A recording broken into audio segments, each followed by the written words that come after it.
बातमी सिंधुदुर्गातून। सिंधुदुर्ग जिल्ह्यामध्ये सुद्धा मुसळधार पाऊस सुरू आहे। पावसामुळे नदी नाले हे तुडुंब भरलेत। गड नदीने इशारा पातळी ओलांडलेली आहे। जिल्ह्यात पूरस्थिती निर्माण झालेली आहे। गड नदीच्या संगमाचे ही दृश्य सुद्धा आपण पाहतोय। मात्र गड नदीने इशारा पातळी ही ओलांडलेली आहे। या जिल्ह्यामध्ये सुद्धा मुसळधार पाऊस सुरू आहे। पावसामुळे नदी नाल्यांना पूर आलेला आहे। अनेक ठिकाणी पुलावरून पाणी सुद्धा गेले। तर ही ड्रोन दृश्य आपण पाहतोय गड नदीची। अधिक माहिती घेऊया, आपले प्रतिनिधी विशाल रेवडेकर आपल्या सोबत जोडलेले आहेत। विशाल, सध्याची काय स्थिती आहे जिल्ह्यामध्ये? सिंधुदुर्गात जर पाहिलं तर मागील 2 ते 3 दिवस पावसाचा उच्चांक जो आहे तो वाढलेला पाहायला मिळत आहे। नद्या नाल्यांना पूर येतोय आणि जर आपण पाहिलं तर अगदी आज सकाळपासूनच पावसाने पुन्हा एकदा जोर धरलेला आहे। त्यामुळे नद्या नाल्यांच्या पातळीमध्ये वाढ झालेली पाहायला मिळते।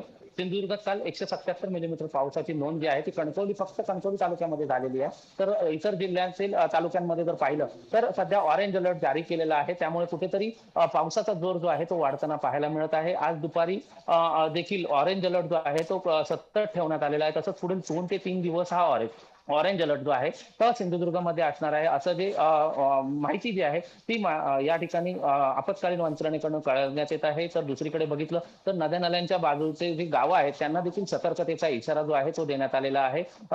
समुद्र किनाऱ्यात, खोल समुद्रात, त्याचप्रमाणे पारंपरिक मासेमारी असेल याला पूर्णतः बंदी घालण्यात आलेली आहे। त्याप्रमाणे समुद्राचं पाणी जे आहे ते देखील उधाण असल्यामुळे त्या गावच्या त्या समुद्रकाठच्या जे नागरिक आहेत त्यांना देखील सतर्कतेचा इशारा जो आहे तो प्रशासनाच्या वतीने देण्यात आलेला आहे। मागील 2 ते 3 दिवस पावसाचा उच्चांक जो आहे तो सतत वाढताना देखील पाहायला मिळत आहे आपल्याला। आणि आता सध्या तरी पावसाचा जोर जो आहे तो सिंधुदुर्ग जिल्ह्यात कायम आहे। काही ठिकाणी किरकोळ पडझड पाहिली तर सध्या तरी मोठे अशा कोणत्याही घटना घडल्या नसल्या तरी देखील काही ठिकाणचे घाटमार्ग जे आहेत ते सध्या तरी सुरू आहेत। त्यामुळे जिल्ह्यात येणाऱ्या आणि जाणाऱ्या प्रवाशांसाठी, वाहन चालकांसाठी एक थोडीशी एक शांतता आहे असं म्हणावं लागेल।